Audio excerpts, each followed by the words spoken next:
This lesson is on short-run costs.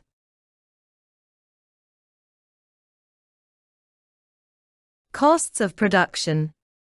These are the costs incurred for using resources in production. Resources are the factors of production, which are land, labor, capital, and enterprise. In the short run, at least one factor of production is fixed. One or more, but not all the factors of production, are fixed in quantity.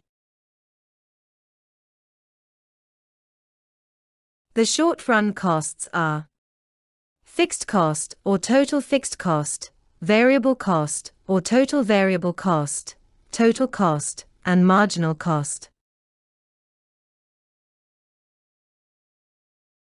Total fixed cost is the cost that does not change with production level, for example, rent, insurance, cost of machine, etc. It is incurred on a fixed factor of production. Total fixed cost is the same, no matter the output level. Therefore, the total fixed cost curve is a horizontal line. Total variable cost is a cost that is directly related to output. It increases as output increases and decreases as output decreases, for example, raw material cost. The total variable cost curve slopes upward from left to right. Initially, it is rising at a decreasing rate. Then, it rises at an increasing rate.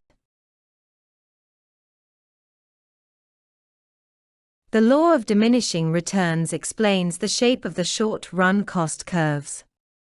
The law of diminishing returns states that if a variable factor is added continuously to a given amount of fixed factor, the marginal product of the variable factor will finally decrease.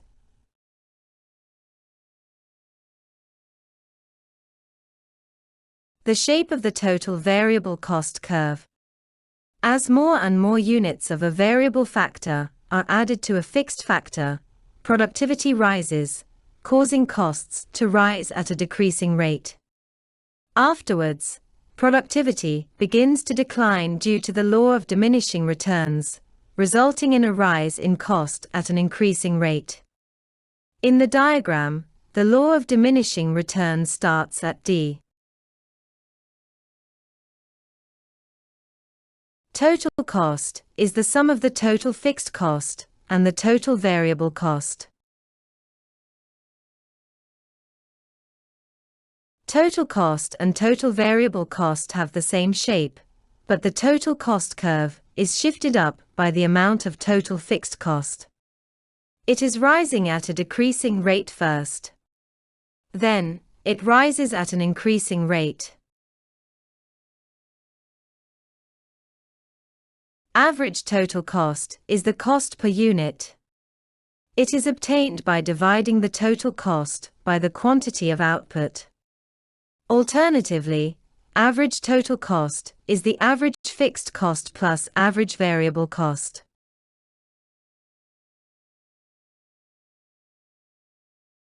Average total cost is U-shaped. It falls, then rises. It falls as productivity rises initially. It starts rising due to the operation of the law of diminishing returns, which causes productivity to start dropping. Marginal cost is the change in total cost for producing an additional unit of output. The formula for calculating marginal cost is change in total cost divided by change in output.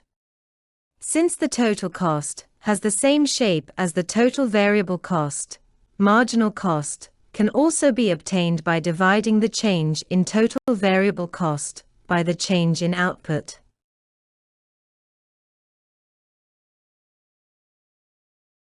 The marginal cost curve falls first as productivity rises. It rises afterwards as the law of diminishing returns causes productivity to start decreasing. The average fixed cost is fixed cost per unit of output. It is calculated from the formula total fixed cost divided by output. Average fixed cost falls continuously as total fixed cost is spread over increasing output. Average variable cost is variable cost per unit. It is total variable cost divided by output.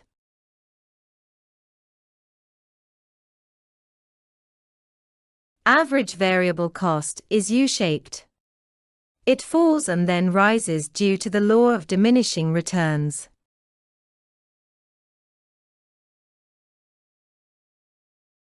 Short-run unit cost curves.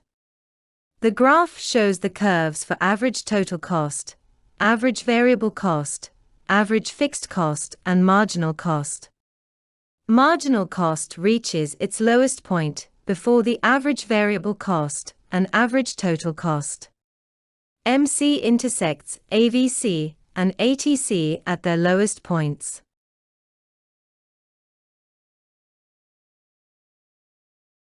The relationship between total cost and the short-run unit cost curves. The total cost curve changes its shape at A, where the marginal cost is at minimum. It corresponds to output Q1. From A, the marginal cost starts rising at an increasing rate due to the law of diminishing returns. At point B on the total cost curve, average variable cost is at minimum. This is output Q2. At point C on the total cost curve, the average total cost is at minimum. This is output Q3.